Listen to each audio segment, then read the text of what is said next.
Welcome on in, Congressman Tim Burchett to Nashville's Morning News. Congressman, I know that you got kicked by the horse.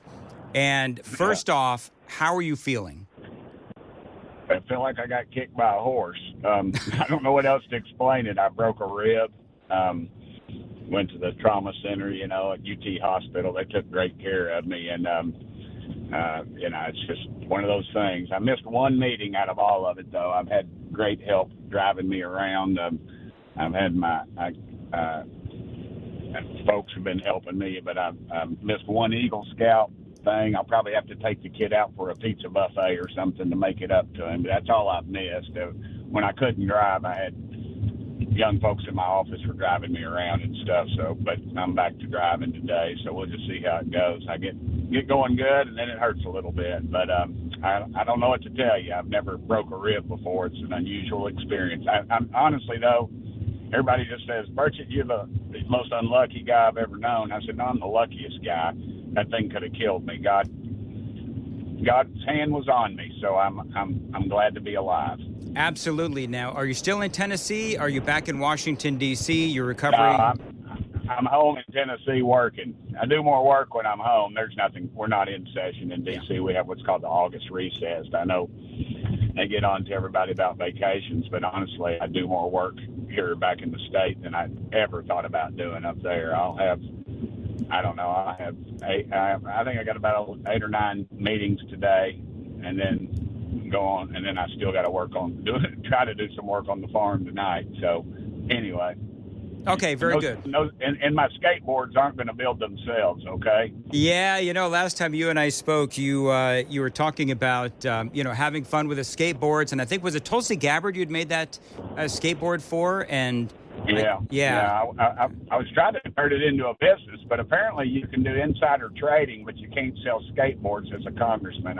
I've got ethics looking at it and everything. It's crazy. I got people literally all over the world wanting these things. I've been trying to do a side hustle. When I wake up at 3 a.m. and I can't get back to sleep, it's a good time to go out in the barn and work on stuff. So I'm kind of hoping that pans out. But you never know.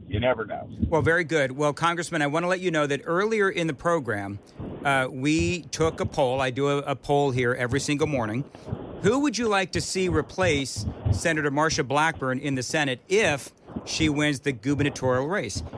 You won by a landslide, Congressman, so I wanted to throw that out there. Congratulations. I know that's a very big deal for you, winning the Daily Dan poll. But I know that there has been a lot of talk about, your name is out there as to if Blackburn wins, she has to appoint someone to replace her in the Senate. And you have posted and said that you would be honored to replace her in the Senate. What are your thoughts on all that?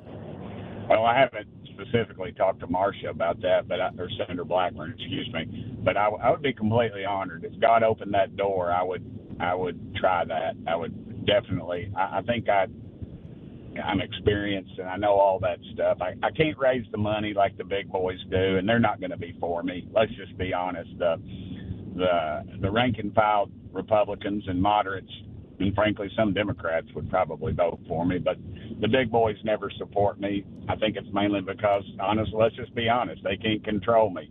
They haven't figured out a way to beat me yet. And I don't want to be one of these guys that says, well, I'm forming an exploratory committee and I'm being drafted. I don't want it. Well, sure, I want it. I would love the opportunity to lead, to be in the United States Senate. I think, let's just take a bill, this defunding the Taliban. Yep. It wasn't going anywhere because it was stepping on too many toes. These non-government organizations that are kicking money back to Washington, D.C., maybe members of Congress, they fought that thing. And what did I do? I went and talked to people like you, and I got it out on the internet, and I forced leadership to bring it to the table. And that's what I do. I don't work for those knuckleheads in Washington, D.C. I work for the people that are driving to work right now, worried if they're going to be able to pay for their kids' new shoes for school, and how they're going to put enough money together to maybe take a trip to Opryland or something in the summer. I don't know if Opryland's even there or not anymore, but you know what I mean. Yeah, people that are working, the people that are working, that's the people I represent. And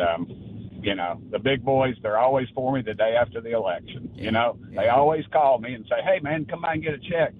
And I say, they always say, we were with you all the way. And I said, yeah, I know. I really felt it there right towards the end. But I get it. I get the game. And I don't hold grudges.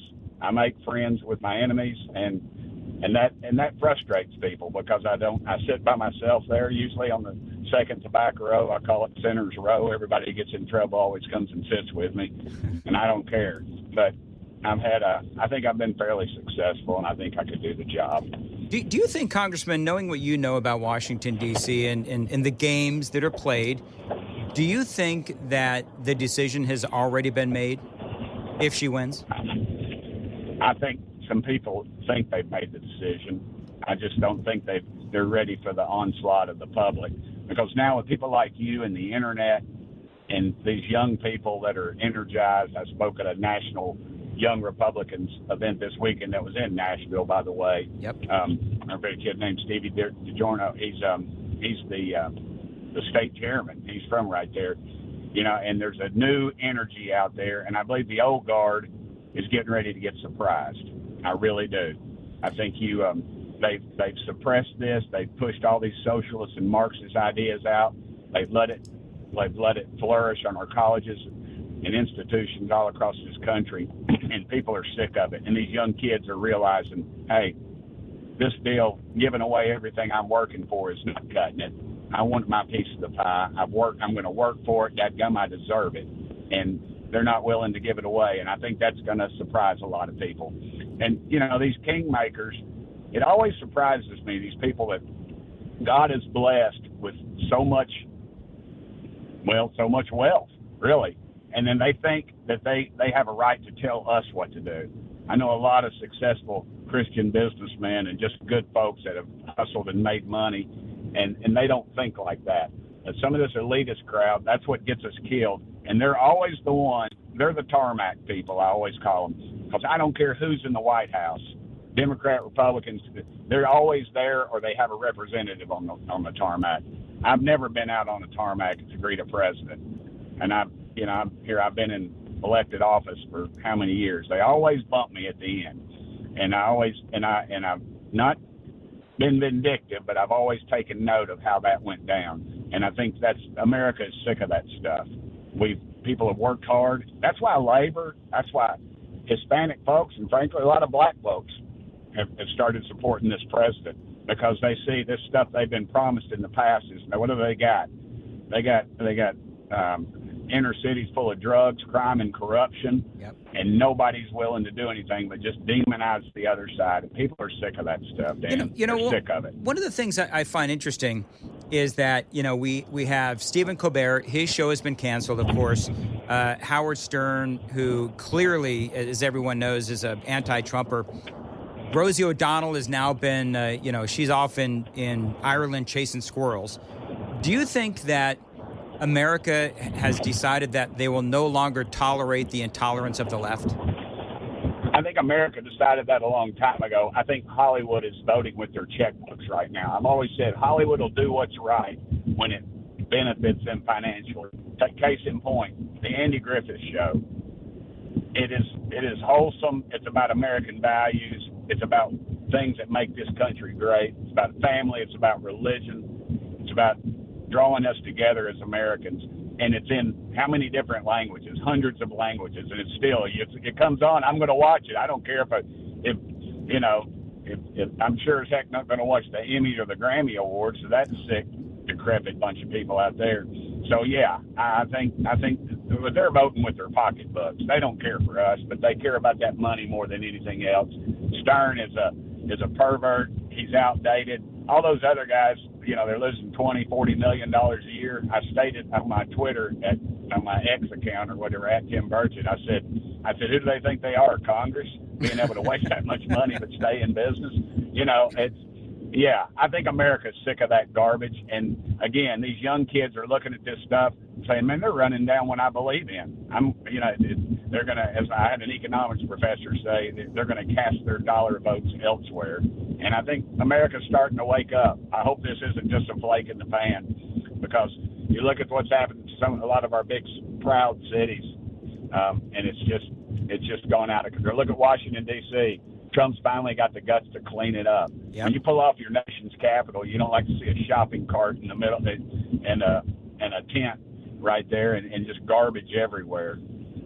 He's taking back over. That's why we got a real leader at Pennsylvania Avenue right now. Like I said, I don't want President Trump teaching my daughter's Sunday school class, but dadgum, I like him in Pennsylvania Avenue. Let me ask you, Congressman, on other things, of course. I know that you are well aware of everything regarding, Russiagate, Russia inclusion accusations, Hillary, Obama, Brennan, Clapper, all those folks essentially manufacturing the accusations against Donald Trump. Where do you see this going? Well, I was on CNN the other day, and I said, "You see that thing that just ran by us?" And the lady said, "What?" And I said, "That was a dadgum glacier. We are so slow. Glaciers run by us. It's so much time has passed. I just don't know. I think they'll exercise their right not to testify or whatever. And I think it's important to call them out. I think if we got documentation, which we do, let's get it. Tulsi Gabbard, great friend of mine. She's got the goods. As the young people say, she's bringing the receipts. But is it going to go anywhere with all this stuff? They'll just run the clock out, and they all lawyered up. Yep. In D.C. and they'll just keep doing that, and we'll see. I'd like to get them before the committee. I subpoenaed Miss Ghislaine Maxwell, or whatever you say your horrible name, but she, and she's in the middle of an appeal, and I mean we could be looking at years on this stuff. Yeah. The time to do it is right then, and that you had a corrupt White House that stopped everything and that covered up. And the trouble you're going to have now is just getting to all the facts, because shredders and have been running for overtime up there in some of those buildings, just trying to get rid of all that evidence. Donald Trump, and I don't know did we lose Congressman Burchett? About the real truth, it's just the moral decay of this country is crept into every aspect of our government and every aspect of our life, and we got to call it out. You can't quit calling it out. You got to keep going after it. But do I think anything's going to come from it? Probably not. But I'll be up there. I'm a flagrant fence swinger, brother. I swing for the fence every dadgum time. I'll be up there hammering them because they are crooked. And Brennan, I mean, he's admitted that he voted in the Communist Party in America. And this guy was over one of our top security people that they put in. Yep. This thing goes real deep. These billionaires and world movers that seem to just stay in power no matter what. They want to destroy this country because then they create their new little woke-utopia in their own image, and they control it, and that's exactly what they're after. Congressman, a couple more questions real quick.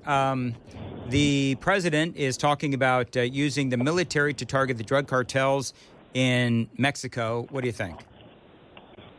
I'm very cautious of interjecting our military in anywhere. They're supposed to defend the Constitution. And the drug situation is affecting our Constitution. You've got cartels that control sections of our border. Under the Biden administration, we even found members of cartels that were elected to city councils in California, and they come across the border at will. And you step on American toes, they need to be stomped. And again, they're messing with Trump, and they better. And Trump, he threatens a lot. The first thing he does though is bring economic havoc upon them. And that's part of this energy thing he's doing right now. He can literally shut some of these countries down because they're buying oil from our enemies. And he can when we get back full into this thing, he will be able to affect the price of oil and fluctuate it across the world, and that will bring them to their knees. And I think he's got a long-term plan, but yeah, our military is ready. These guys are dirtbags, man. They're kidnapping kids, selling them into child prostitution, probably organ harvesting. They are straight from the pits of hell. And just like Epstein, I think we ought to arrange that meeting as soon as possible. Last question. Donald Trump is going to meet with Vladimir Putin on Friday. Big debate as to whether or not Zelensky will join in on the conversation. How hopeful are you that the end is near to peace between these two countries?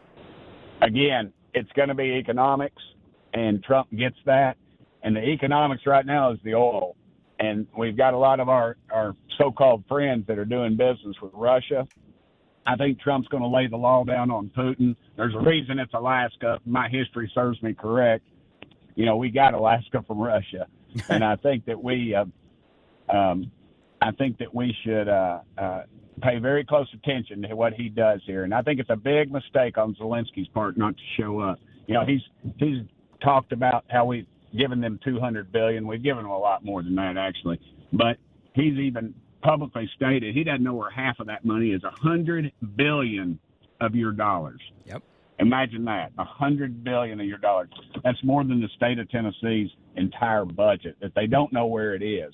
I'll tell you where it is. I think. I think it's gone into the hands of crooked politicians in Washington D.C. and over there, and it's in some Swiss bank accounts. And so, and you got members of Congress that are profiting off this stuff. I call them war pimps, and it makes everybody uncomfortable. Dadgum, it's the truth. They always profit. Old men make decisions, and young men die. And they don't care about people in Ukraine or Russia. They're snatching kids off the street in Ukraine and putting them in a forced draft, and the Russians are using all these crazy mercenaries. It's not our dadgum war. And the left and all these moderates are talking about, you know, they're chomping at the bit to get us in a fight over there because their stock portfolios will go through the roof. And it makes me want to throw up because that's not the America we stand for. We ought to be protecting our own dadgum country and using our economic might to stop this stuff. And that's what Trump's going to do. That's why the left and, frankly, a lot of the moderates hate Trump for, because they're going to have to get out and earn their money like the rest of us and quit stealing it off the backs of poor people that are dying all over the world. We gotta rein this thing in, Dan. It cannot escalate, and Trump gets it. But Putin, you know, he's a third world thug. Their economic situation is somewhere between their GDP is somewhere between France and Canada's. Quit comparing him to Hitler. That's a disgrace to the 7 million that died. And let's get on with this thing. Trump's let's watch his negotiating skills. It's going to take a little time. We used to say in the state Senate, go a little slower, we get there a little faster. But I think you've got the real deal going on right now. This is going to be a case study in the way this thing's going to work out. I cannot wait to see how it all ends. And Congressman Burchett, glad you're feeling better after the horse kick, and looking forward to talk to you again soon. Thank you, and pray for our country. Absolutely. There's a lot of prayer that needs to be done. Thank you, Congressman Tim Burchett. 7. 7? 7. So do I win? No, because you went over. What did you say, Price Joan? is Right rules, right? That ancient TV show. What did you say, Joan? I said 10. I win. Wait, what did I say? 8. I win. I won on the No, you went scale. over 2. No, I didn't. He did said 7. 8, and he did 7. Yeah. Wait. I thought you had to at least get it over it. No. Number. No. You had to come to it. Who is close? That was $1 over. Closest without going over. Which is me. You went over. No, I didn't. He did 7, and you said 8. Right. So had he gone to, why are we doing this? 9. If he went to 9, I would have lost because he went over my number. So it's not right. Okay. So I win. All right. By the way, I'm going to tell you two that I cheated. Did you stack the deck? No. I knew he was going to ask another question. No. I knew it. So Sam is right. Joan, I asked another question to try to get a couple of dadgummits out of him, and I got him. Ugh. Dan. What? That's cheating. It was a good question. It's cheating. It is not cheating. Down cheating. Oh, Jones, whatever. And if you're going to do that, why not ask more and more until you get to 10? Yeah. Well, because that would make us even later than we already are. And, I need some audio, Sam, if I could. All right, very good. There you go. All right, so Joan. Yes, cheater. Loser of the dadgummit game with Tim Burchett. I love that man. He is one of, if not my favorite politicians in Tennessee. When he gets going, man. Boy, when he gets going, I'm just, you know what? I said to Sam, I don't even know why I bothered to write out so many questions, because he just nails it every single time. So there you go. Yeah. By the way, noted, I did not do my joke.